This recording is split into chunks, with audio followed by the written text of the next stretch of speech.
Chris is a dear friend, but none of us understands why he did this. What I will tell you is Donald Trump can't beat Hillary Clinton. His negatives are so high. His cap is at 35%. It is impossible for him to win a general. South Carolina Governor Nikki Haley spoke for a lot of people over the weekend when she expressed bewilderment over fellow Governor Christie throwing his considerable political weight behind Donald Trump for president.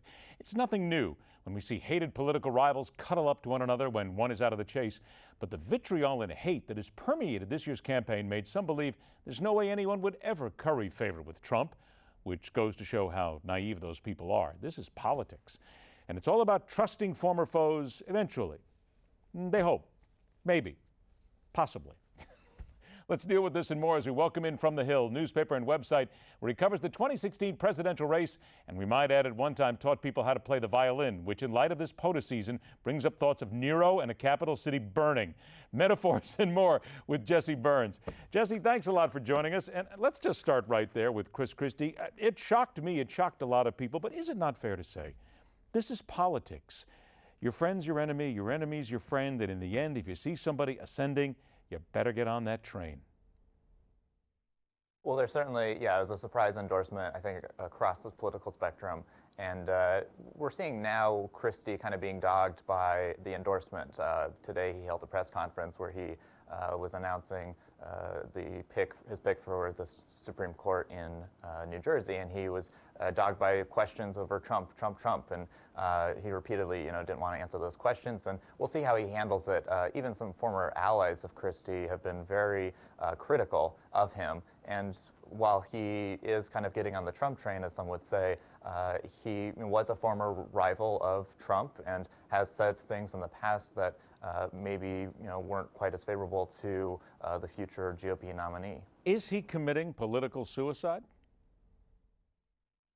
Well, I don't know if you necessarily, I think after the 2012 election when he, embraced Obama, I think that was kind of the lasting image among a lot of Republicans. And so I think among those critics, even in the Republican Party, this maybe just adds fuel to that criticism that they already have of Christie, this kind of being, as they would say, another example of him going for political opportunism instead of looking out for the ideals of the party. What about those who say that Christie has a tendency to lean more left than a lot of people? And Donald Trump has shown a lot of left-leaning tendencies in a lot of the things that he has said in the past.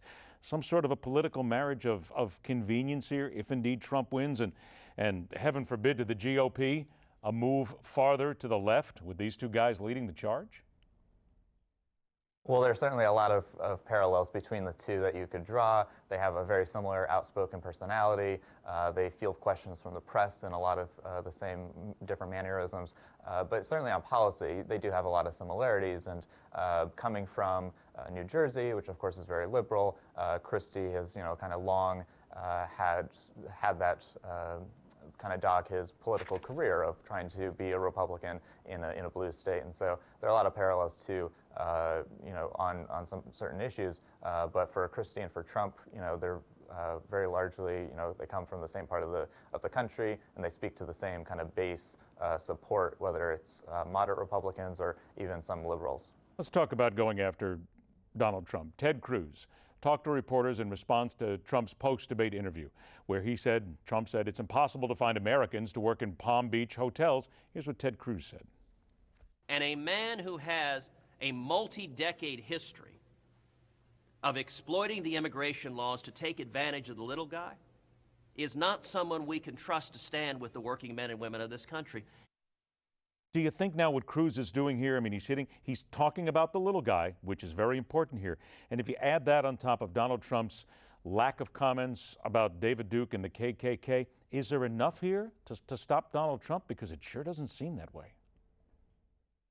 Well, it's a very strategic tact on the part of Cruz, and we've seen Rubio, too, also go after Trump's business record ever since the debate last week.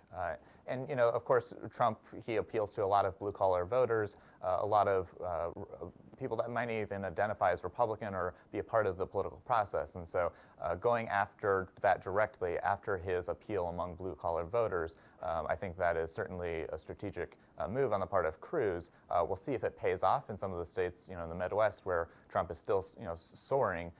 going into Super Tuesday. But it could, gain some momentum, whether that is the issue compared to Trump kind of dodging questions over the KKK and David Duke.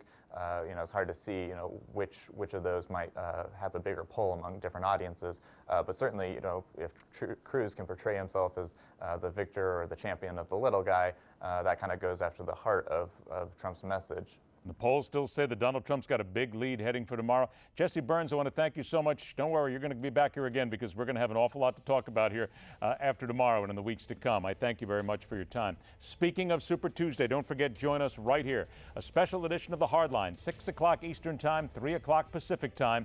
Tomorrow night, we will begin it all and preview everything as we head right up to the first polls closing at 7 o'clock Eastern Time. Stay with us. The Hardline continues.